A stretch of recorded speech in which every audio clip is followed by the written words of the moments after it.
السلام علیکم ورحمۃ اللہ وبرکاتہ، نحمدہ ونصلی علی رسولہ الکریم، اما بعد فاعوذ باللہ من الشیطان الرجیم، بسم اللہ الرحمن الرحیم، رب اشرح لی صدری ویسر لی امری واحلل عقدۃ من لسانی یفقہوا قولی۔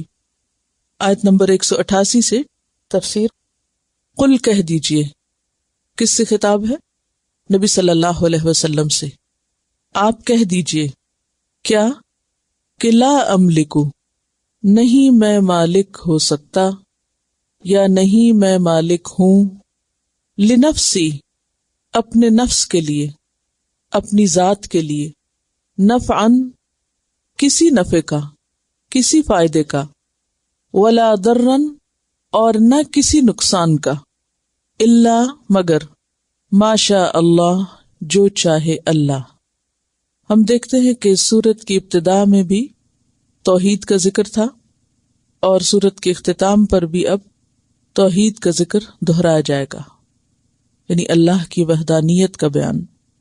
یہاں نبی صلی اللہ علیہ وسلم سے خطاب کر کے فرمایا جا رہا ہے کہ آپ لوگوں کو بتا دیجئے کہ میں تو اپنی جان کے لیے بھی کسی نفع نقصان کا مالک نہیں ہوں، اور جو اپنے نفع نقصان کا مالک نہ ہو وہ کسی اور کے نفع نقصان کا بھی مالک نہیں ہو سکتا۔ وَلَوْ كُنْتُ أَعْلَمُ الْغَيْبَ، اور اگر میں جانتا ہوتا غیب کو، لَاسْتَكْثَرْتُ، البتہ میں ضرور جمع کر لیتا، کثرت سے حاصل کر لیتا۔ استکثار کاف فے رے سے ہے، کثرہ کثرت، کثرت طلب کرنا، کثرت سے حاصل کرنا، زیادہ لینا، جمع کرنا۔ من الخیر، خیر میں سے۔ خیر کا لفظی معنی اگرچہ بھلائی ہے، لیکن قرآن پاک میں خیر کا لفظ خاص طور پر مال کے لیے استعمال ہوا ہے۔ مثلا ایک جگہ پر آتا ہے وَإِنَّهُ لِحُبِّ الْخَيْرِ لَشَدِيدٌ، کہ وہ خیر کی محبت میں بہت شدید ہے، یعنی یہاں مراد مال ہے۔ پھر اسی طرح ایک اور جگہ پر آتا ہے جہاں وراثت کی تقسیم کا ذکر ہے کہ میت ان ترک خیرن الوصیۃ، اگر چھوڑ جائے خیر، کیا؟ مال۔ اسی طرح ایک اور جگہ پر آتا ہے قل ما انفقتم من خیر، کہہ دیجئے جو بھی تم خرچ کرو گے خیر میں سے، یعنی مال میں سے۔ تو اس سے کیا پتہ چلتا ہے کہ خیر کا لفظ غالباً مال کے لیے استعمال ہوتا ہے، اور عمومی طور پر ہر طرح کی بھلائی کے لیے، صحت اور عافیت اور خیریت۔ تو لَاسْتَكْثَرْتُ مِنَ الْخَيْرِ، البتہ میں ضرور جمع کر لیتا خیر میں سے، یعنی مال میں سے اور دنیا کی دیگر بھلائیوں میں سے، ان چیزوں میں سے جن کی طرف عموماً لوگ مائل ہوتے ہیں، راغب ہوتے ہیں۔ وَمَا مَسَّنِيَ السُّوءُ، اور نہ مس کرتی مجھ کو، مس کہتے ہیں چھونے کو، اور نہ چھوتی مجھے، اور نہ پہنچتی مجھے، السوء کوئی برائی، کوئی تکلیف، سوء ناپسندیدہ چیز، یعنی پھر مجھے کوئی ناپسندیدہ چیز نہ پہنچتی۔ تو اس سے کیا پتہ چلتا ہے کہ اللہ کے رسول صلی اللہ علیہ وسلم کے پاس علم غیب نہ تھا مگر جو اللہ نے چاہا، کیونکہ یہاں پر یہ کہا جا رہا ہے اگر میں علم غیب جانتا ہوتا، تو اس کا مطلب ہے کہ نہیں جانتے تھے سارا۔ کتنا جانتے تھے؟ جتنا اللہ نے چاہا، جس کی وضاحت دوسری جگہ پر ہوتی ہے، سورۃ الجن آیت 26 اور 27 میں آتا ہے عالم الغیب فلا یظہر علی غیبہ احدا الا من ارتضی من رسول، کہ وہ غیب کا جاننے والا ہے، یعنی اللہ، وہ اپنے غیب پر کسی کو مطلع نہیں کرتا مگر رسولوں میں سے جس کو چن لے۔ سورۃ النمل آیت 65 میں قل لا یعلم من فی السماوات والارض الغیب الا اللہ، کہہ دیجیے آسمان و زمین کا غیب اللہ کے سوا کوئی نہیں جانتا۔ تو اس سے یہ پتہ چلتا ہے کہ آپ صلی اللہ علیہ وسلم کو اگرچہ بعض باتیں غیب کی بتائی گئی تھی لیکن کلی غیب نہیں دیا گیا تھا۔ دیکھیے کہ غیب کیا چیز ہوتی ہے۔ غیب کس کو کہتے ہیں؟ جو چیز ہم سے چھپی ہوئی ہو، پوشیدہ ہو۔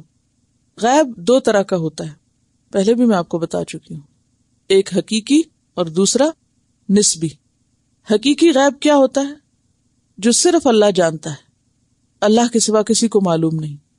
اور نسبی، جو بعض بندوں کو بعض کے مقابلے میں معلوم ہوتا ہے. اور زیادہ آپ کو میں نے مثال دی تھی کہ اس وقت ہم یہ تو جانتے ہیں کہ اس کمرے میں کیا ہو رہا ہے، لیکن باہر سڑک پر کیا ہو رہا ہے، کون گزر رہا ہے، کس رنگ کی گاڑی جا رہی ہے، ہمیں نہیں معلوم. اب باہر جو ہیں ان کو پتا ہے، ہم سے وہ غائب ہے لیکن ان کے لیے وہ غائب نہیں ہے. تو ایسا غائب نسبی غائب ہوتا ہے. تو اسی طرح غیب کی کچھ باتیں عام لوگوں کو پتہ نہیں ہوتی لیکن وہ پیغمبروں کو معلوم ہوتی ہیں. لیکن اصل غیب اور حقیقی غیب صرف اور صرف اللہ تعالیٰ کو معلوم ہے، اور اس کے سوا کسی کو بھی معلوم نہیں. اور اس کی مثال کیا ہے؟ مثلا قیامت کا آنا. پیچھے آپ پڑھ چکے ہیں کہ یسألونک عن الساعۃ ایان مرساہا، کہ آپ سے پوچھتے ہیں کہ قیامت کب آئے گی، قیامت کب آ ٹھہرے گی. تو اس کے جواب میں کیا کہا گیا؟ فیما انت من ذکراہا الی ربک منتہاہا، کہ اس کا علم رب ہی کو معلوم ہے. تو قل لا املک لنفسی نفعا ولا ضرا الا ما شاء اللہ ولو کنت اعلم الغیب لاستکثرت من الخیر. اگر میں غیب جانتا ہوتا تو میں خیر کو اکٹھا کر لیتا، بہت زیادہ حاصل کر لیتا. خیر اکٹھی کرنی اور غیب کا تعلق کیا ہے؟ یعنی اگر انسان کو یہ پتا چل جائے کہ کل اس پر کس قسم کے حالات آنے والے ہیں تو انسان ان حالات کے مقابلے کے لیے پہلے سے ہی بندوبست کر لے، تیاری کر لے.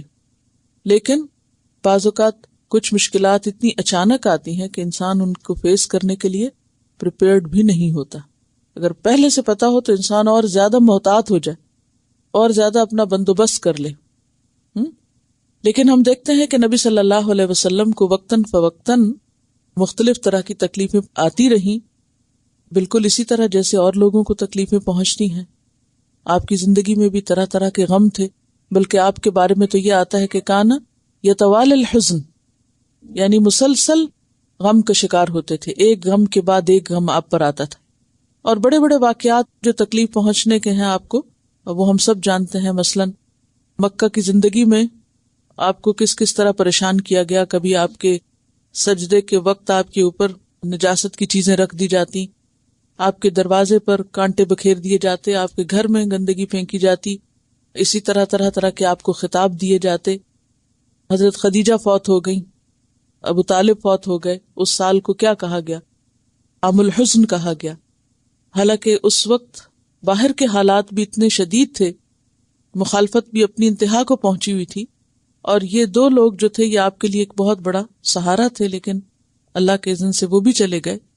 اگر آپ کے بس میں تھا تو آپ ان کو نہ جانے دیتے. پھر اسی طرح مدینہ میں آنے کے بعد بھی آپ دیکھتے ہیں کہ جنگ احد میں آپ کے دندان مبارک شہید ہو گئے، آپ کے چہرے پر وہ خود کی کڑیاں جو تھیں وہ اندر چلی گئیں، جس سے بہت شدید تکلیف ہوئی آپ کو. پھر اسی طرح خیبر کے موقع پر ایک یہودی عورت نے آپ کو زہر کھلا دیا گوشت میں. تو اس میں اگر آپ کو پہلے سے پتا ہوتا تو آپ اس کو ہاتھ نہ لگاتے. تو بات یہ ہے کہ آپ صلی اللہ علیہ وسلم انسان بھی تھے، یعنی بشر بھی تھے، اور اس کے ساتھ پیغمبر بھی تھے. جیسے کہ سورۃ الکہف میں آتا ہے، انما انا بشر مثلکم یوحی الی، میں بھی تمہاری طرح کا انسان ہوں، میری طرف وحی کی جاتی. یعنی یہ فرق ہو جاتا ہے. تو اس وحی میں پھر آپ کو جو کچھ بتایا جاتا، یعنی کہ آپ فرشتے کو دیکھ سکتے تھے جبکہ عام انسان نہیں دیکھ سکتے. ہم سب کے لیے فرشتے کیا ہیں؟ غیب ہیں. لیکن آپ صلی اللہ علیہ وسلم کے لیے غیب نہیں تھے، آپ کو دکھائے گئے. اسی طرح آپ کو معراج کے موقع پر اللہ تعالیٰ نے آسمانوں کی سیر کروائی اور بہت سی چیزیں دکھائیں. اسی طرح بعض خوابوں میں بھی آپ کو ایسی چیزیں دکھائی جاتی تھی جو عام لوگوں کو نہیں دکھائی جاتی. تو اس سے یہ پتہ چلتا ہے کہ آپ کے پاس جو علم تھا وہ عام انسانوں کی نسبت زیادہ تھا، اور وہ علم غیب میں سے بھی. لیکن جو علم اللہ کے پاس ہے وہ آپ کے پاس نہیں ہے. اگر کوئی شخص آپ صلی اللہ علیہ وسلم کو اللہ کے علم میں برابر کا شریک سمجھے تو یہ پھر کیا ہو جاتا ہے؟ شرک ہو جاتا ہے. فرمایا کہ وما مسنی السوء، اور نہ پہنچتی مجھے تکلیف. لیکن ہم دیکھتے ہیں کہ آپ کو بھی عام انسانوں کی طرح تکلیفات پہنچی. تو اس میں ہمارے لیے ایک اور بہت بڑا سبق ہے کہ کوئی انسان نیک ہو یا بد ہو، اچھا ہو یا برا ہو، چونکہ یہ زندگی امتحان ہے اس لیے اس میں تکلیفیں آئیں گی۔ کسی پر اگر تکلیف آ جائے تو یہ نہیں سمجھنا چاہیے کہ وہ بہت برا ہے۔ عموماً کیا ہوتا ہے کہ اگر کسی پر کوئی تکلیف آ جائے تو دوسرے لوگ اس کے بارے میں بدگمانی کرنے لگتے ہیں، ضرور اس نے کوئی خرابی کی ہوگی، ضرور اس نے برا کیا ہوگا تو اسی لیے اس کی پکڑ ہو گئی۔ کسی کے بارے میں برا گمان نہیں کرنا چاہیے۔ ہاں، اپنے پہ کوئی تکلیف آئے تو ضرور سوچنا چاہیے کہ میری غلطی کہاں ہے، اللہ تعالیٰ مجھے اس سے کیا سبق سکھانا چاہتے ہیں۔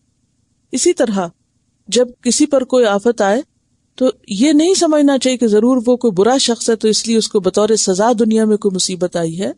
نہیں، تکلیف کسی پر بھی آ سکتی، کبھی بھی آ سکتی، اور ہمیں یہ منع کیا گیا اس بات سے کہ ہم کسی کی تکلیف پر خوش ہوں۔ پیچھے میں نے آپ کو حدیث سنائی تھی کہ اگر کوئی شخص کسی کی تکلیف پہ خوش ہوتا ہے تو بعید نہیں کہ اللہ تعالیٰ اس کو تو اس سے نکال دے اور خوش ہونے والے کو اس میں پکڑ لے۔ تو وما مسنی السوء، اگر اللہ کے پیغمبر کو تکلیف پہنچ سکتی ہے تو کسی بھی نیک انسان کو پہنچ سکتی ہے، اور اگر کسی بھی نیک انسان کو جو نیکی میں بہت آگے بھی ہو تکلیف پہنچ جائے تو اس موقع پر اس کے بارے میں حسن ظن ہی رکھیں اور کیا سمجھیں کہ دنیا امتحان کی جگہ ہے، یہاں ہر ایک آزمایا جا رہا ہے، اچھے بھی اور برے بھی۔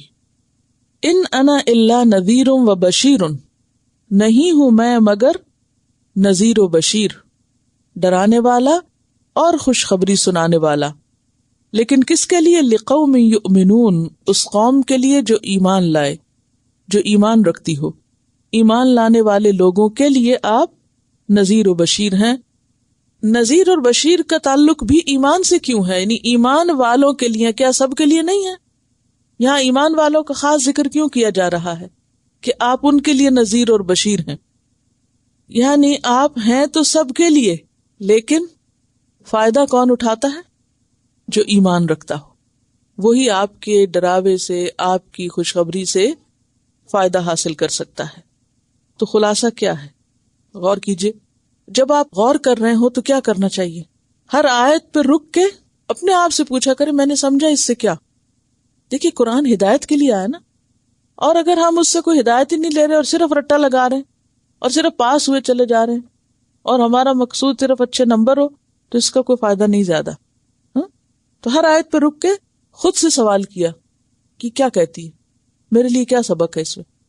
تو ابھی ذرا غور کیجیے اور مجھے بتائیے کہ اس آیت میں آپ کے لیے کیا سبق ہے؟ غیب کا علم اللہ کے پاس ہے، ٹھیک ہے۔ ہمیں یہ بات اچھی طرح سمجھ لینی چاہیے کہ ہمارا نفع اور نقصان صرف اور صرف اللہ کے ہاتھ میں ہے، اور نبی صلی اللہ علیہ وسلم ہماری ہدایت کا سامان لے کر آئے ہیں۔ یہ ہے خلاصہ اس آیت، یہ ہے سبق جو اس سے ملتا ہے۔ میں نے جب شروع میں ذکر کیا نا کہ توحید کا سبق پھر شروع ہو رہا ہے، تو توحید کا پہلا سبق یہاں کیا ہے کہ ہمارا نفع اور نقصان صرف اللہ کے ہاتھ میں ہے، پیغمبر کے ہاتھ میں بھی نہیں ہے۔ پیغمبر نذیر و بشیر ہے، ٹھیک ہے۔ هو الذی، وہ اللہ ہے جس نے، یعنی ہوا اللہ الذی ہے، خلقکم، پیدا کیا تم کو، یعنی وہی اللہ جو تمہارے نفع نقصان کا مالک ہے، اسی نے تم کو پیدا کیا ہے۔ من نفس واحدۃ، ایک نفس سے، ایک جان سے۔ اس سے مراد کون ہے؟ آدم علیہ السلام۔ دلیل کیا ہے؟ کسی کو یاد ہے دلیل؟ دیکھیے قرآن کی تفسیر سب سے پہلے قرآن سے ہوتی ہے، اگر اس سے ملتی جلتی کوئی اور آیت آپ کو مل جائے تو وہ شاہد ہو جاتی ہے، دلیل ہو جاتی ہے اس آیت پر۔ سورۃ النساء کی آیت نمبر 1، پہلی آیت، جس میں آتا ہے یا ایھا الناس اتقوا ربکم الذی خلقکم من نفس واحدۃ وخلق منها زوجها، اور یہاں کیا کہا؟ وجعل منها زوجها، تو جعل بمعنی خلق، وبث منہما رجالا کثیرا ونساء۔ اسی طرح سورۃ الحجرات آیت 13 میں بھی اللہ تعالیٰ فرماتے ہیں یا ایھا الناس انا خلقناکم من ذکر وانثی وجعلناکم شعوبا وقبائل لتعارفوا۔ تو ابتدا کس سے ہوئی؟ ایک جان سے، اور پھر اس سے اس کا جوڑا بنایا، اور آئندہ باقی نسل انسانی من ذکر و انثی، آدم اور حوا کی اولاد ہیں. تو یہ دونوں سٹیپس جو ہیں قرآن میں بیان کیے گئے. اور زوجہا سے مراد یہاں حضرت حوا ہیں.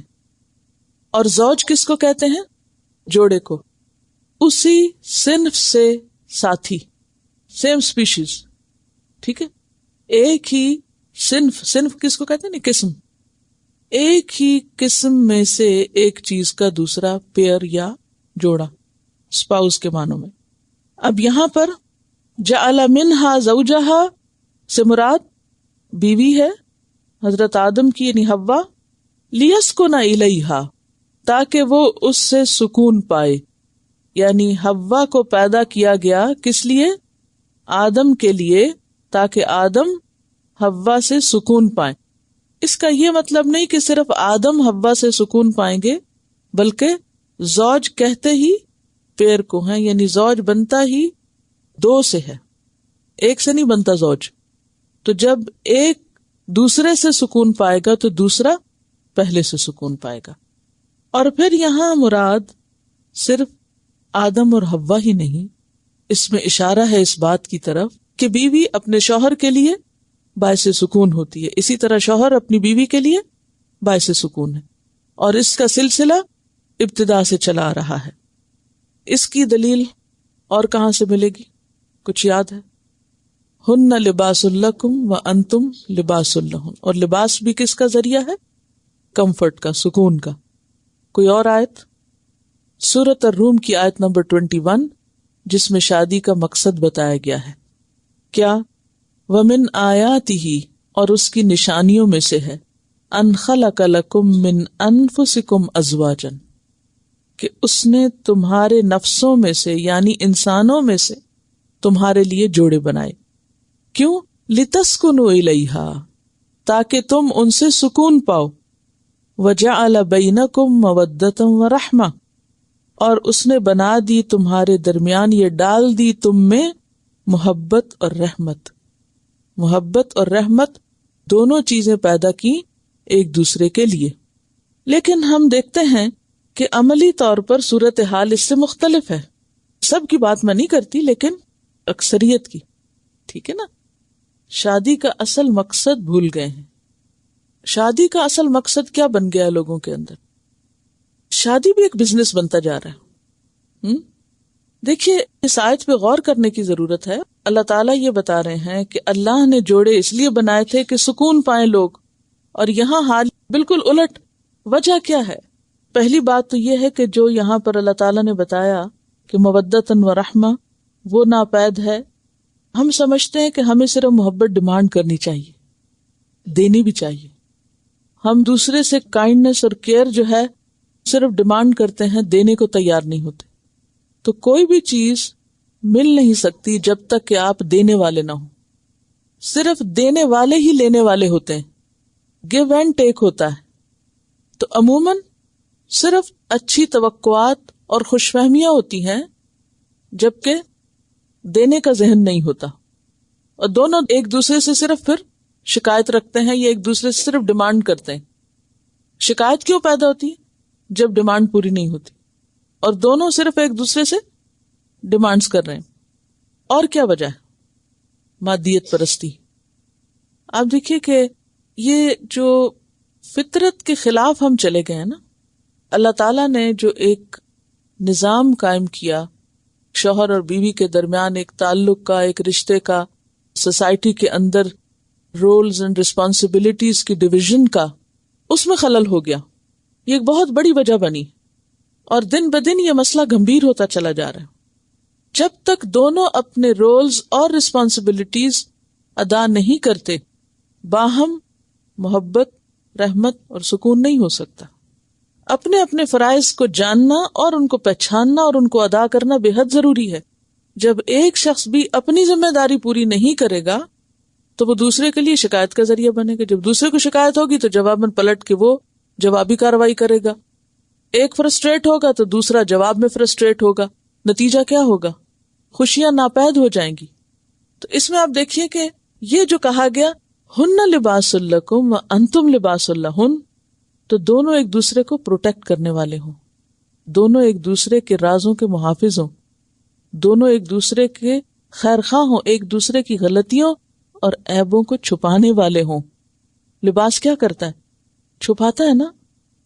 اور اگر شوہر بیوی دونوں ایک دوسرے کے عیب یا کمزوریاں یا غلطیاں اچھالنا شروع کر دیں تو اس سے کیا ہوگا؟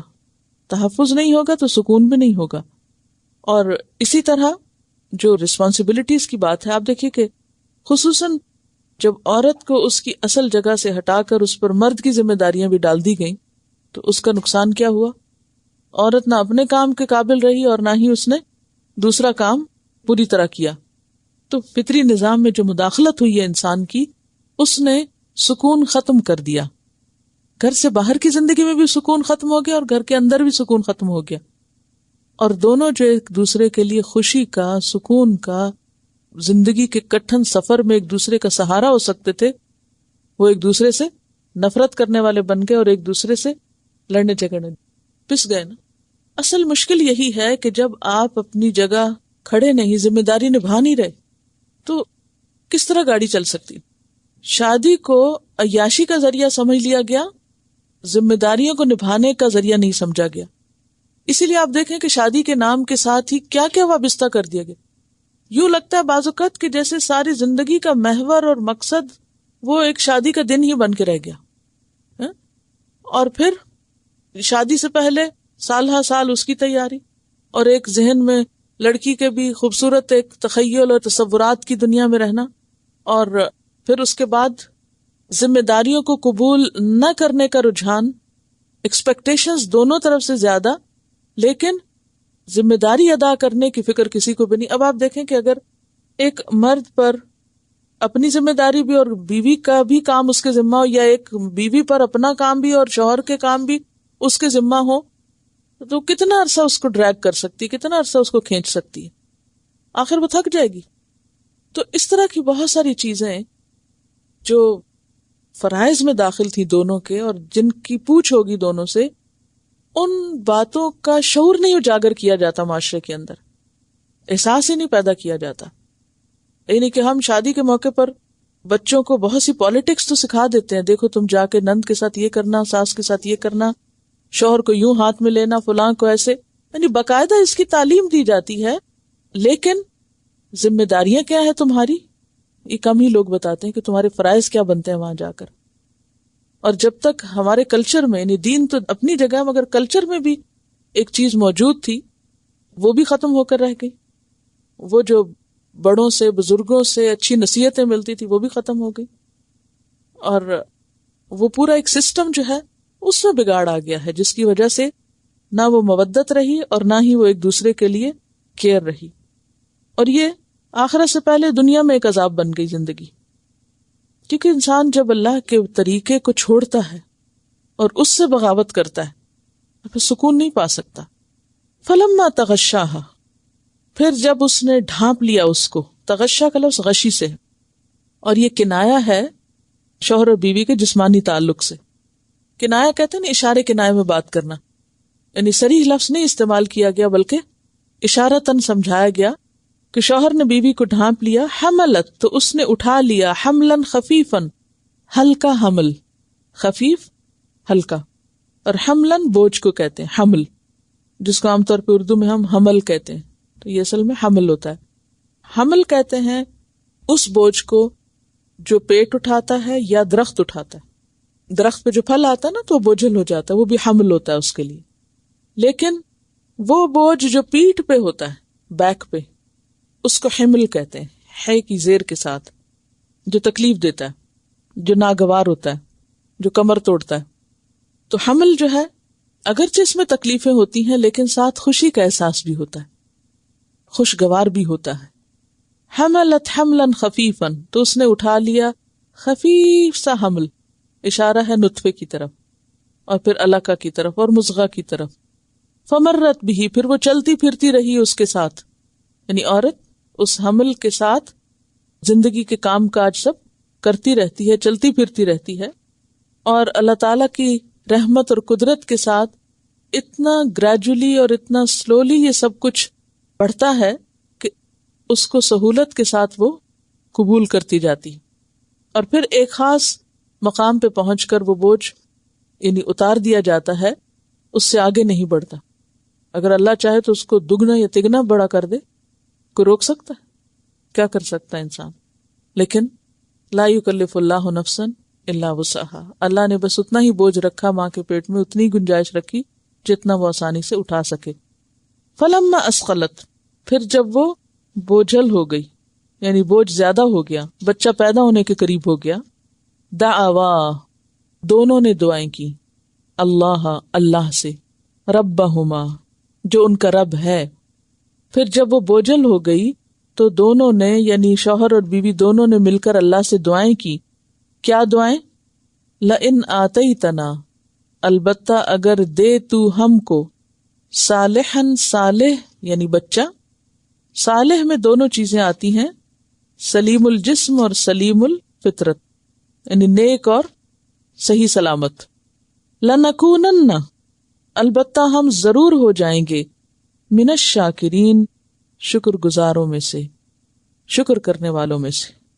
ہم ضرور شکر گزار ہوں گے اگر آپ ہمیں صحیح بچہ دیں، کیونکہ ہوتا عام طور پر یہی ہے کہ بچے کی پیدائش سے پہلے ماں باپ انجانے سے خوف میں گھر جاتے ہیں اور ایک فکر کی لہر دوڑ جاتی، پتہ نہیں بچہ دیکھتا ہوگا یا نہیں، سنتا ہوگا یا نہیں، بولے گا یا نہیں، شکل کیسی ہوگی، رنگ کیسا ہوگا. لا محالہ یہ خیالات دل میں آتے ہیں، اور جب دل میں خیال آتے ہیں تو انسان اپنے آپ کو بے بس پاتا ہے اور فوراً اللہ تعالیٰ سے رجوع کرتا ہے کہ یا رب تو مجھے صالح اولاد دینا، نیک بچہ دینا، صحیح سلامت. عام طور پر کیا کہتے ہیں؟ یا رب بے عیب بے نقص بچہ دے.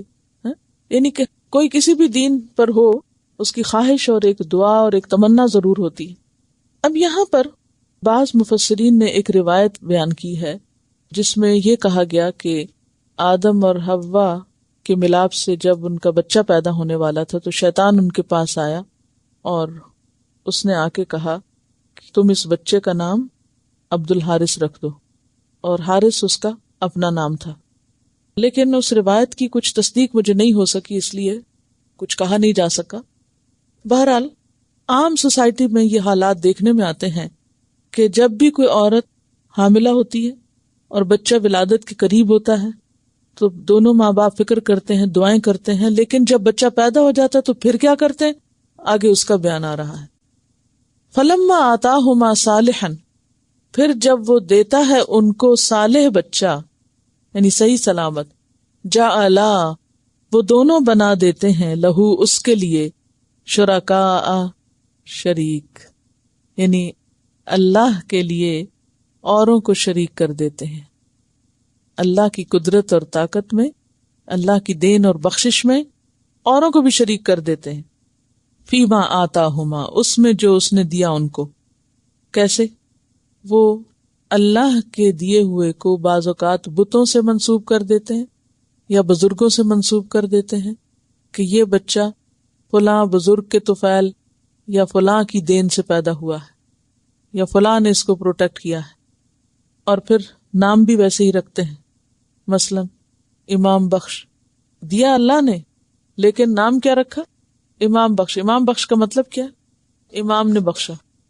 پنجابی میں ایک نام رکھتے ہیں پیرا دتا، یعنی بزرگوں نے دیا، اور نبی بخش کہ نبی نے بخشا، بندے علی یعنی علی کا بندہ. بہرحال فتعال اللہ عما یشرکون، پس بہت بلند ہے اللہ اس سے جو وہ شریک ٹھہراتے ہیں. یعنی جس کسی کو بھی وہ اللہ کے ساتھ شریک ٹھہراتے ہیں، اللہ اس شرک سے بہت اونچا ہے، بہت بلند ہے. ایشرکون، کیا وہ شریک ٹھہراتے ہیں، ما لا یخلق شیئا، جو نہیں پیدا کر سکتا کچھ بھی، جو کسی بھی چیز کے پیدا کرنے پہ قادر نہیں، اسے خدا کا شریک بنا دیتے ہیں کہ اولاد اس نے دی. وہم یخلقون، حالانکہ وہ خود پیدا کیے جاتے ہیں، وہ تو خود مخلوق ہیں، کریشن ہے، کسی نے ان کو بنایا ہے، وہ بھلا کسی کو اولاد کہاں سے دے سکتے ہیں. آپ دیکھیں کہ مسلمانوں کے اندر بھی ایسی بہت سی مثالیں ہیں، اور بعض اور مذاہب کے اندر بھی ہم دیکھتے ہیں کہ بچے کی پیدائش کے بعد وہ مخصوص جگہوں پہ لے جاتے ہیں اس کو اور اس کا ماتھا ٹکاتے ہیں، اور بعض اوقات ان کے نام کی لٹ چھوڑ دیتے ہیں یا اس کے نام کی نظر نیاز مختلف مزاروں پہ جا کے چڑھاتے ہیں. ایک مشہور مزار ہے تو وہاں لوگ سونے کی یا چاندی کی مختلف چیزیں چڑھاتے ہیں. یعنی کسی کے ہاں اگر ایک بچہ ڈسیبل پیدا ہوا، مثلا بول نہیں سکتا، تو اگلے بچے کی پیدائش سے پہلے اس مزار پر جا کے وہ سونے کی زبان یا چاندی کی زبان چڑھا کے آتے ہیں، تاکہ اگلا بچہ جو ہے ہمارا وہ ان بزرگ کے جن کے مزار پہ وہ چڑھاوا چڑھایا گیا وہ بول سکے. اور اسی طرح بعض تو اولاد کو جا کے ہی وہاں وقف کر دیتے ہیں. اور وہ جو ایک خاص طور پر چھوٹے سر والے، اللہ تعالیٰ ان سب سے پوچھتے ہیں کہ یہ کس کو شریک کر رہے ہیں جو اپنے آپ کو بھی نہیں بنا سکے. قرآن پاک میں اللہ تعالیٰ ایک اور جگہ پر فرماتے ہیں سورۃ النحل آیت 20 میں، والذین یدعون من دون اللہ، اور وہ لوگ اللہ کو چھوڑ کے جن کو پکارتے ہیں، لا یخلقون شیئا، نہیں وہ پیدا کر سکتے کوئی بھی چیز، وہم یخلقون، اور وہ پیدا کیے جاتے ہیں. سورۃ الحج آیت 73 میں فرمایا، یا ایھا الناس ضرب مثل، اے لوگو ایک مثال بیان کی جاتی ہے، فاستمعوا لہ، اس کو غور سے سنو. ان الذین تدعون من دون اللہ، بے شک وہ ہستیاں جن کو تم اللہ کو چھوڑ کے پکارتے ہو، لن یخلقوا ذبابا، وہ تو ایک مکھی کے پیدا کرنے پر قادر نہیں. ولو اجتمعوا، اگر وہ سارے کے سارے اکٹھے ہو جائیں، جمع ہو جائیں، مکھی بھی نہیں بنا سکتے. وَإِن يَسْلُبْهُمُ الذُّبَابُ شَيْئًا، اگر مکھی ان سے کچھ چھین کے لے جائے، لا يَسْتَنْقِذُوهُ، تو اسے چھڑا بھی نہیں سکتے. ضعف الطالب والمطلوب، کتنا کمزور ہے طالب اور مطلوب دونوں ہی. تو اس سے کیا پتہ چلتا ہے کہ عقیدہ توحید میں دوسری بات یہاں کیا بتائی جا رہی ہے. پیچھے ہم نے پڑھا تھا کہ نفع اور نقصان کا مالک صرف اللہ ہے. یہاں ہم نے پڑھا ہے کہ ہر چیز عطا کرنے والا، دینے والا، حتیٰ کہ اولاد بھی اللہ کے سوا کوئی دے نہیں سکتا. ولا یستطیعون، اور نہیں وہ استطاعت رکھتے، کون؟ جن کو شریک ٹھہرایا جا رہا ہے. اور یستطیعون کا روٹ کیا ہے؟ طوعن، توئے واو عین. ولا یستطیعون لہم نصرا، اور نہیں وہ استطاعت رکھتے، یعنی جن کو شریک ٹھہرایا جاتا ہے ان کے معبود یا بت، لہم ان کے لیے، کن کے لیے؟ مانگنے والوں کے لیے. جو شریک ٹھہرانے والے ہیں، جو مانگتے ہیں آ کے، ان کی نصرن مدد پر بالکل قادر نہیں. جو لوگ بتوں سے مدد مانگتے ہیں یا قبر والوں سے مدد مانگتے ہیں، وہ قبر والے مانگنے والوں کی کچھ مدد نہیں کر سکتے. یہ معنی ہے. لہم سے مراد جو مانگ رہے ہیں، آنے والے ہیں ان کے پاس، اور یستطیعون جن سے توقعات وابستہ کی ہوئی ہیں لوگوں نے. ولا، اور نہ، انفسہم اپنی جانوں کی، ینصرون وہ مدد کر سکتے ہیں. یعنی دوسروں کی تو کیا مدد کریں گے، وہ تو اپنی مدد بھی نہیں کر سکتے. اب آپ بتائیے کہ یہ کتنا لاجک ہے نا اس بات میں کہ جو شخص اپنی مدد پہ قادر نہیں، وہ دوسرے کی مدد کیسے کر سکتا ہے. اب دیکھیں نا، بعض اوقات ایسا ہوتا ہے کہ آپ کسی مشکل میں ہوتے ہیں تو آپ کے پاس کوئی مددگار نہیں ہوتا سوائے ایک چھوٹے بچے کی. وہ کہتا ہے اماں میں آپ کی مدد کروں. آپ کیا کہتے ہیں اس کو؟ تم اپنے آپ کو سنبھالو، تم خود کو سنبھالو، میری مدد بھلا تم کیا کرو گے. تو کیوں ہم کہتے ہیں اس کو؟ کیونکہ ہم دیکھ رہے ہیں کہ وہ کمزور ہے، وہ کر نہیں سکتا. یہی انسان جب فزیکلی کسی کو کمزور پاتا ہے تو بات سمجھتا ہے. لیکن مانوی طور پر وہ لوگ جو مر کے قبر میں چلے جاتے ہیں، مٹی کے نیچے دفن ہو جاتے ہیں، جو وہاں سے اٹھنے کی طاقت نہیں رکھتے، اپنے سے مٹی ہٹا نہیں سکتے. اگر آپ پر تھوڑی سی ڈسٹ بھی پڑ جائے تو فوراً ریاکشن کیا ہوتا ہے؟ جھاڑتے ہیں، مٹی ہٹاتے ہیں. کوئی آپ کے منہ پر کوئی چیز ڈالے تو کیا ہوتا ہے؟ یعنی اگر آپ مثلا سوئے پڑے ہیں تو کسی نے آ کے کمبل آپ کے منہ پہ کر دیا، کیا کریں گے؟ سوئے میں اٹھ جائیں گے اور ہٹا دیں گے فوراً. اگر آپ کو صحیح سونے کی عادت ہے. کچھ لوگ تو کمبلوں میں ہی منہ دے کے سوتے ہیں اور آکسیجن کی بجائے کاربن ڈائی آکسائڈ انہیل کرتے رہتے ہیں. حتیٰ کہ چھوٹے بچوں کو بھی آپ نے فطرت میں ہوتا ہے نا، چھوٹے بچے کے منہ پر بھی اگر کچھ آ جائے تو وہ ایک دم چیخ اٹھتا ہے. اب ایسے لوگ جب مر جاتے ہیں اور قبر میں چلے جاتے ہیں تو آپ خود سوچیے کہ ان کے منہ کے اوپر بھی منو مٹی آتی ہے. وہ اس مٹی کو ہٹا نہیں سکتے، وہ قبر سے خود نکل نہیں سکتے. اگر ان کے اندر کچھ طاقت ہوتی تو سب سے پہلے تو وہ اپنی مدد کرتے نا، اس سے نکل کے بھاگتے. یہی یہاں کہا جا رہا ہے کہ یہ مانگنے والوں کو کیا دیں گے، یہ تو اپنی مدد پہ بھی قادر نہیں. ٹھیک ہے. وَإِن تَدْعُوهُمْ إِلَى الْهُدَى، اور اگر تم بلاؤ ان کو ہدایت کی طرف، پکارو ان کو طرف ہدایت کے، لا يَتَّبِعُوكُمْ، وہ نہیں پیروی کریں گے تمہاری. یعنی ایسے لوگوں کو اگر آپ سمجھائیں بھی تو نہیں سمجھیں گے. سواء علیکم، برابر ہے تم پر. ادعوتموہم، خواہ پکارو تم ان کو، ام انتم صامتون، یا تم چپ رہو، خاموش رہو. صامتون کا لفظ جو ہے نا سمت سے ہے، صاد میم تے، سمت خاموشی کو کہتے ہیں، صامت خاموش. یعنی خواہ تم خاموش ہو، کچھ نہ بولو، یعنی خواہ انہیں تم پکارو یا نہ پکارو، وہ کچھ بھی سمجھنے کو تیار نہیں. ایسے لوگ ہدایت کی طرف کم ہی آتے ہیں، ہدایت کو قبول نہیں کرتے. اور یہاں ہم سے مراد پھر کون ہے؟ شرک کرنے والے. یعنی ایسے شرک کرنے والوں کو اگر تم ہدایت کی طرف بلاؤ، یعنی اصل بات کی طرف، اور ہدایت سے مراد یہاں کیا ہوگا؟ یعنی توحید کی طرف، توحید کا پیغام ان کو دو، لا یتبعوکم، تو وہ تمہارا پیغام قبول نہیں کریں گے. ایسے لوگوں کا حال یہ ہے، اپنے شرک میں اتنے محو ہیں کہ خواہ تم انہیں پکارو یا تم چپ رہو، ان پہ کچھ اثر نہیں. کیونکہ جو شخص سمجھ کے نہ سمجھے، اسے سمجھانا بہت مشکل ہے. حضرت ابراہیم علیہ السلام نے اپنے والد سے کہا تھا نا، یا ابتی لم تعبد ما لا يسمع ولا يبصر ولا یغنی عنک شیئا. ابا جان، آپ ان کی عبادت کیوں کرتے ہیں جو نہ سنتے ہیں، نہ دیکھتے ہیں، نہ آپ کے کسی کام آتے ہیں؟ لیکن پھر بھی کیا جواب تھا باپ کا؟ کہ اس کو جلا دو اور اپنے الہوں کی مدد کرو. حالانکہ الہ کیا تھے؟ ان کی مدد کرنے کو تھے، نہ کہ انسانوں کا فرض ہے کہ وہ الہوں کو مدد دیں. تو انسان کی عقل جب الٹی چلنے لگتی ہے تو پھر اس کو کوئی بات سمجھ نہیں آتی. پھر سمجھایا جا رہا ہے، ان الذین تدعون من دون اللہ، بے شک وہ ہستیاں جن کو تم پکارتے ہو اللہ کے سوا.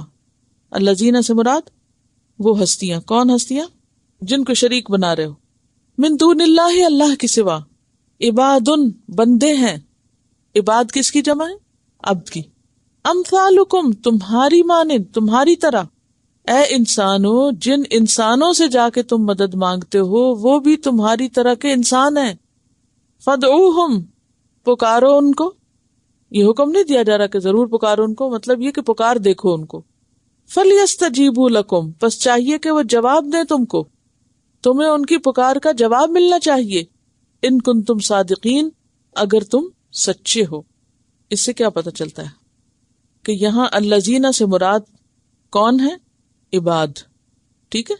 ان الذین تدعون من دون اللہ عباد، تو اس سے مراد پتھر اور لکڑی کے بت نہیں ہیں. انسانوں کو جو انسانوں نے بت بنا لیا یا انسانوں کے مجسمے تراش لیے، جیسے نوح علیہ السلام کی قوم نے کیا کیا تھا. جو بھی مجسمے بنائے ہوئے تھے یا بت صنم بنائے ہوئے تھے، وہ دراصل کون تھے؟ نیک لوگ تھے ان کی قوم کے. تو ان کے بعد انہوں نے ان کے سٹیچوز بنا لیے اور ان کی پھر عبادت کرنے لگ گئے. اب ان سے کیا توقع رکھتے تھے لوگ کہ یہ ہمارے کام سنواریں گے، یہ ہماری مدد کریں گے. کہا کہ وہ تو تمہاری طرح کے بندے تھے جن کے بت آج تم گھڑ کے ان کی پوجا کر رہے ہو. اسی طرح اہل مکہ کے جو بت تھے، خواہ وہ پتھر کے تھے لیکن وہ بھی تھے کس کے؟ کوئی عورت کا بت، کوئی مرد کا. اس کے پیچھے بھی کیا کانسیپٹ تھا؟ یعنی کچھ ایسے لوگ تھے کہ جن سے وہ توقع رکھتے تھے کہ وہ ان کا کچھ سنوار دیں گے. نائلہ، اساف، یہ سب بت تھے انسانوں کے بیسیکلی. تو خواہ کسی انسان کا بت بنا کے رکھا ہوا ہو یا پھر وہ انسان کسی قبر میں لیٹا ہوا ہو. اب دیکھیے، اہل مکہ تو پھر بھی ایک شیپ میں لا کے پتھر کو پوجتے تھے. ہم مسلمانوں کا تو آج حال یہ ہے کہ وہ براہ راست ہی انسانوں کو پکارنے لگ گئے ہیں، یا علی مدد کہہ کے، یا اور اسی طرح انسانوں کو پکار کے داتا، گنج بخش، غوث اعظم، اور معلوم نہیں کیا کیا نام رکھ لیے. حالانکہ یہ کیا ہیں؟ ان ہی الا اسماء سمیتموہا انتم وآباؤکم ما انزل اللہ بہا من سلطان. اللہ نے ان ناموں کی کوئی دلیل نہیں دی. کوئی دلیل ہے ہی نہیں کہ کوئی انسان بھی داتا ہو سکتا ہے. داتا صرف اللہ ہے. کوئی انسان بھی فریادیں سن سکتا ہے. صرف اللہ ہی سن سکتا ہے. تو انسانوں کو یہ نام دینا یا ان سے ایسی توقعات وابستہ کرنا یا ان کی قبروں پر جا کر ان سے دعائیں مانگنا یا ان سے یہ توقع رکھنا کہ وہ ہماری کچھ مدد کر سکیں گے، یہ سراسر شرک میں آتا ہے سب کچھ. اور ایسے سب لوگ جن سے انسان اللہ کی سوا توقعات رکھتا ہے، اللہ تعالیٰ ان کی حقیقت بتا رہے ہیں، عباد امثالکم، وہ تمہاری طرح کے بندے ہیں، انسان ہے وہ بھی. فدعوہم، ٹھیک ہے بلاؤ ان کو، پکارو ان کو. فلیستجیبوا لکم، چاہیے کہ وہ تمہاری بات کا جواب دیں. ان کنتم صادقین، اگر تم واقعی سچے ہو. کس بات میں؟ اپنے اس شرک میں. پھر اللہ تعالیٰ پوچھتے ہیں الہم ارجل یمشون بہا، کیا ان کے پاؤں ہیں کہ جن سے وہ چلیں؟ یعنی پاؤں تو تھے لیکن مرنے کے بعد چل نہیں سکتے اپنے پاؤں سے، یا بت نہیں چلا کرتے. ام لہم ایدی یبطشون بہا، یا ان کے ہاتھ ہیں کہ پکڑیں اس سے. بطش کہتے ہیں شدت سے پکڑنے کو، مضبوطی سے پکڑنا، مضبوط گرفت، ٹائٹ گرپ، حسی اور معنوی دونوں اعتبار سے ہوتا ہے. ام لہم ایدی یبطشون بہا، یا ان کے ہاتھ ہیں کہ وہ ان سے پکڑتے ہوں. ام لہم اعین، یا ان کی آنکھیں ہیں یبصرون بہا، جن سے وہ دیکھتے ہوں. ام لہم آذان، یا ان کے کان ہیں یسمعون بہا، جن سے وہ سنتے ہوں. قل ادعوا شرکاءکم، کہہ دیجئے پکارو اپنے شریکوں کو. ثم کیدونی، پھر چال چلو میرے خلاف. فلا تنظرونی، پھر نہ تم مہلت دو مجھ کو. اب آپ دیکھیے کہ اگر کوئی شخص قرآن کو مس کوٹ کرنا چاہے تو وہ کیا کر سکتا ہے؟ صرف اتنا حصہ لوگوں کو کہے کہ دیکھو قرآن میں لکھا قل ادعوا شرکاءکم، کہہ دیجئے کہ پکارو اپنے شریکوں کو. حالانکہ یہاں ایک طرح سے تہدید یا دھمکی کے انداز میں کہا جا رہا ہے، جھنجھوڑنے کے لیے کہا جا رہا ہے. جیسے اگر کسی بچے کا ہاتھ جل جائے نا کسی گرم چیز سے، تو ماں ایک پہ لگا کے کیا کہتی ہے؟ اور پکڑو اس کو. تو یہ جو تم جن جن کو پکار رہے ہو، اور پکارنا تمہیں سخت نقصان دے رہا ہے، اور دیکھو تم اور پکار دیکھو، کچھ بھی نہیں ملے گا تمہیں، کوئی فائدہ نہیں ان کو پکارنے کا. تمہارا پکارنا یا نہ پکارنا برابر ہے. ثم کیدونی فلا تنظرونی، اور تم سمجھتے ہو کہ بت میرا کچھ بگاڑیں گے؟ کیونکہ ہر دور میں عموماً لوگ بتوں کے بارے میں یا جن کو بھی وہ الہ سمجھتے ہیں ان کے بارے میں کیا مشہور کر دیتے ہیں؟ بت جو ہیں یا ان کے معبود جو ہیں وہ ان کو نفع یا نقصان پہنچا سکتے ہیں، اور لوگوں کے اندر ایسے ایسے توہمات پیدا کر دیتے ہیں کہ جس سے لوگ خوف زدہ ہو کر پھر بتوں کی طرف دوڑ پڑتے ہیں. یا آپ دیکھیے سورۃ ہود ہے آیت نمبر 54، ان نقول الا تراک بعض آلہتنا بسوء، ہم تو یہ کہتے ہیں کہ ہمارے بعض الہوں نے تمہیں برے طریقے سے یعنی چھو لیا ہے، یا ان کی مار پڑی ہے تم پہ.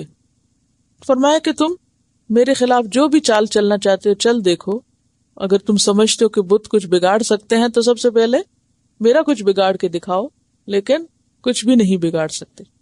تو یہاں مزید بتوں کی یا ان کے فرضی معبودوں کی بے بسی بتائی جا رہی ہے کہ ان کے پاس کوئی طاقت نہیں، نہ وہ چل سکتے، خواہ وہ پتھر کے ہوں یا وہ مرے ہوئے ہوں انسان، وہ چل نہیں سکتے.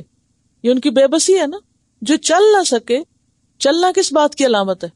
موومنٹ کی، زندگی کی، لائف کی. وہ چل نہیں سکتے یعنی کہ ان کے پاس کوئی طاقت نہیں. کون بیٹھ جاتا ہے یا کون بیڈ ریڈن ہو جاتا ہے؟ جو بالکل معذور ہو جائے، بے بس ہو جائے یا فوت ہو جائے. تو چل نہ سکنا، چلنے پہ قادر نہ ہونا کسی بھی انسان کی انتہائی بے بسی اور کمزوری کی علامت ہے، لاچارگی اور معذوری کی علامت ہے.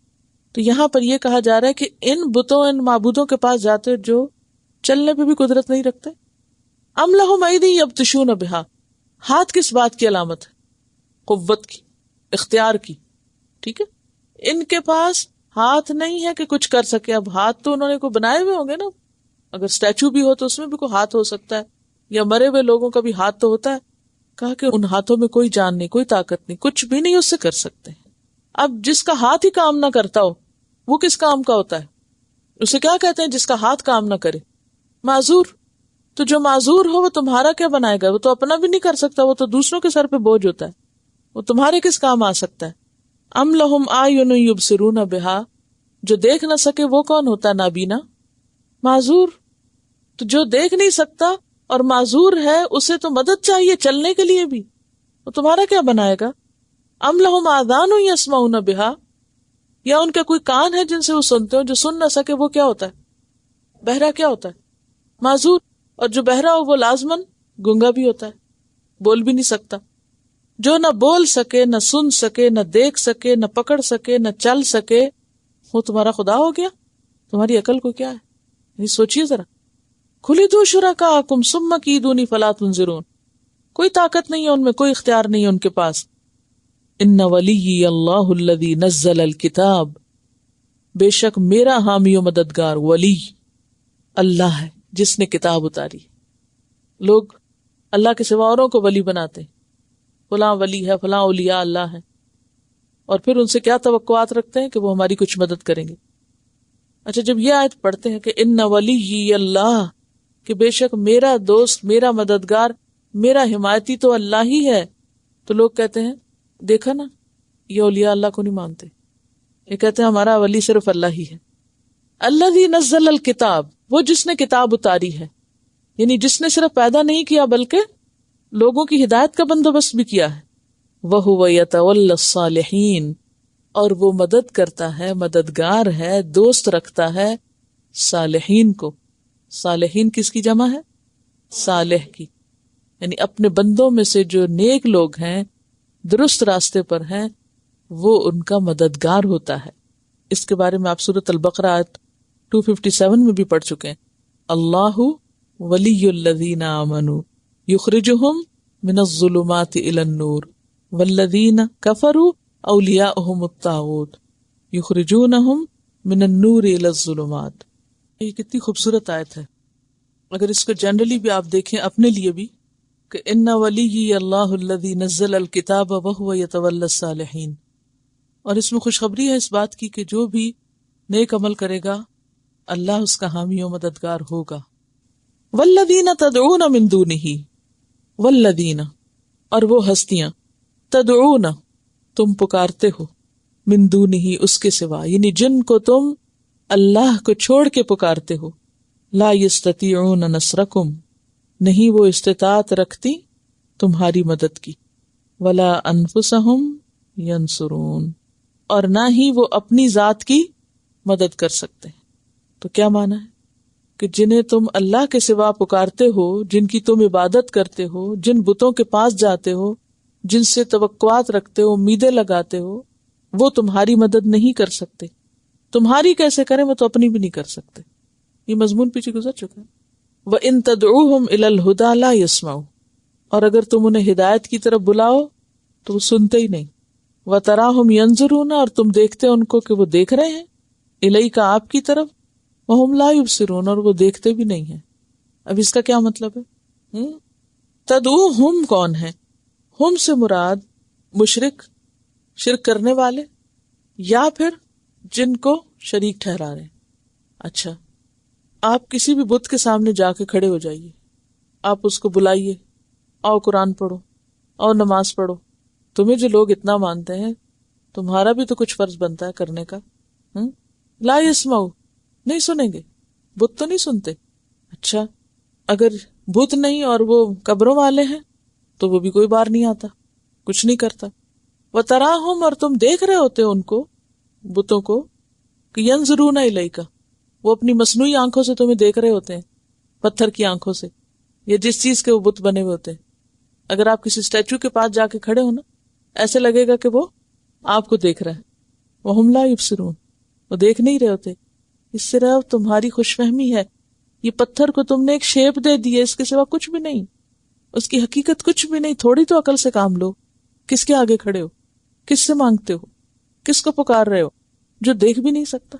بظاہر ایسے لگتا ہے، کیونکہ ایسے ایسے خوبصورت بت بنا لیتے ہیں، یا ایسے ایسے خوبصورت ان کو فیچر دے دیتے ہیں کہ ایسا لگتا ہے کہ جیسے ابھی بول پڑیں گے، ابھی چل پڑیں گے. وہ ایک مشہور آرٹسٹ تھا، اس نے حضرت موسیٰ کا مجسمہ بنایا تھا، اور کہتے ہیں کہ ایسا بنایا تھا یوں لگتا تھا جیسے ابھی یہ بول پڑے. تو اس نے کہا، اسپیک موسیٰ اسپیک، thou art complete. لیکن کمپلیٹ تو صرف اللہ ہی کی ذات ہے، جو اللہ ہی کی تخلیق ہے، جو زندگی اور روح ڈالے تو کوئی بول سکتا ہے. اسی لیے قیامت کے دن ایسے لوگوں کو شدید ترین سزا دی جائے گی اور ان سے کہا جائے گا کہ تم ان میں روح ڈالو. جن بتوں یا تصویروں کو تم بناتے تھے اپنے ہاتھ سے اور سمجھتے تھے کہ یہ بہت کچھ کر سکتے ہیں، تو آج ان کے اندر جان ڈالو. وہ نہیں ڈال سکیں گے. اسی لیے ایسے لوگوں کو شدید ترین عذاب ہوگا جو خصوصی طور پر عبادت کے لیے مجسمے بناتے ہیں یا تصویریں بناتے ہیں. وَإِن تَدْعُوهُمْ إِلَى الْهُدَى لَا يَسْمَعُوا وَتَرَاهُمْ يَنظُرُونَ إِلَيْكَ وَهُمْ لَا يُبْصِرُونَ. بالکل واضح دلیل ہے کہ انسان انسانوں سے توقعات رکھتا ہے، جبکہ ہر انسان انسان ہے اور ہر انسان محتاج ہے. قرآن پاک میں اللہ تعالیٰ سب انسانوں کو مخاطب کر کے فرماتے ہیں یا ایھا الناس انتم الفقراء الی اللہ واللہ هو الغنی الحمید. اے لوگو تم سب اللہ کے محتاج ہو اور اللہ بے نیاز ہے، تعریف والا ہے. تو کوئی انسان خواہ قدیم زمانے کا ہو یا جدید کا، سب محتاج ہے.